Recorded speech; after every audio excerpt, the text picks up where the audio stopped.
Section 4. You will hear a talk about the practice of company outsourcing. First, you have some time to look at questions 31 to 40.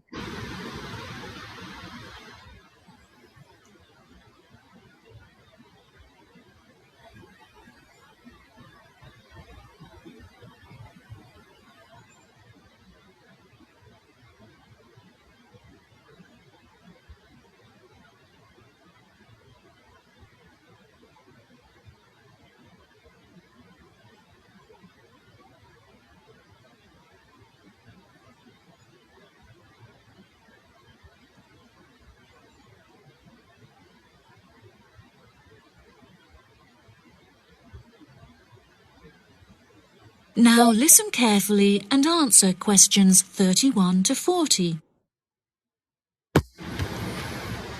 Welcome, class, to your very first lecture in this series on business in the modern world, conducted by myself, Dr. Toby Bennett. Today, we will be looking into the practice of company outsourcing, using TCP technologies as a case study. Now, for those of you who are unfamiliar with this practice, I will give you a summative definition. Company outsourcing involves the contracting of various business activities by one company to another. This practice will sometimes occur from a Western company to a party based in a third world country, the rationale being to make significant financial savings on lower international labor rates and to potentially increase quality. Now, our case study for today is TCP Technologies, a party located in India that receives outsourced tasks from Western companies. The manager of TCP Technologies is a man called Manjeet Khanna, who has personally developed a series of aims and philosophies by which the company is expected to operate. He claims that the most important of these philosophies is to create a workplace where each individual member has the opportunity to contribute their opinion to the operations of the company. That is to say, that he found it important to develop a democratic environment. As a means of ensuring quality from every individual at TCP Technologies, a grading system has been developed that encourages an ethos of hard work and recognizes accomplishment.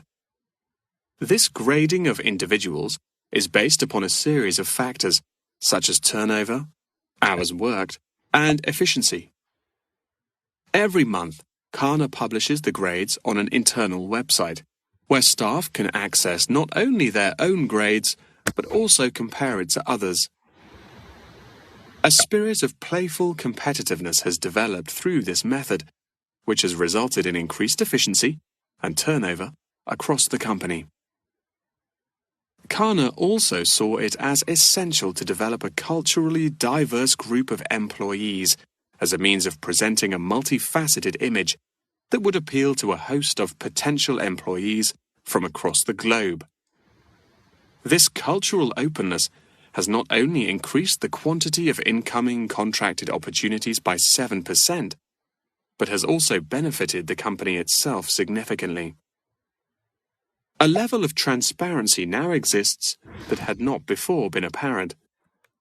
According to questionnaires carried out recently, these newly introduced measures have significantly increased the rate of staff satisfaction, which has subsequently led to an increase of 32% in the company's income. These figures are truly admirable and serve as a testament to the measures that Khanna has introduced to the workplace at TCP Technologies. In a recent interview published by The Economist, he declared, "The figures speak for themselves. My system works."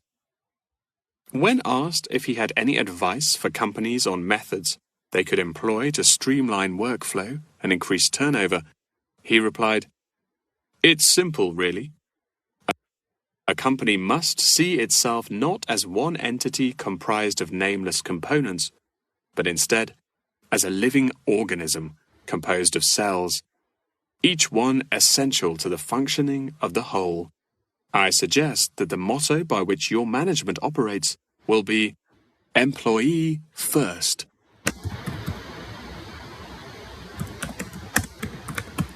Many benefits have been reaped from the aforementioned changes in management style, such as a significant decrease in staff turnover. This improvement alone has solved many problems that had before stunted the growth of the company. A lot of these improvements came from the realization that the solution does not have to be produced internally, but can come from any other company. The grading system also immeasurably enhanced the dynamics of the company. The fact that this measuring system is solely produced for staff members and inaccessible by management means that it cannot be used as a judging criterion for promotion. It has proven itself a relaxed and informal means of stimulating workflow. When asked about specific features of his managing style, Kana mentioned that it is important for him to respond personally to any complaints filed by staff members. Having found the existing complaints process slow and ineffective, he introduced a new online system that created a direct line of communication between Kana and all employees of the company. The complaint form, dubbed by Kana as a ticket, eradicates the middleman, is easily accessible to all employees online, and has an interface that can be instinctively navigated. Any staff-related complaint, such as those relating to air conditioning and food quality, can be submitted directly to Kana via this online system. Entitlement to vacation is also a popular issue discussed through this forum. The main benefit of using this system is that staff must include their personal details on the ticket before they are able to submit it. In the past, anonymous complaints had been the root of much confusion and caused many wasted work hours, so the new system has put a ban on this form of complaint. That wraps up the lecture for today. Please remember that attendance is mandatory. That is the end of section 4. You now have half a minute to check your answers.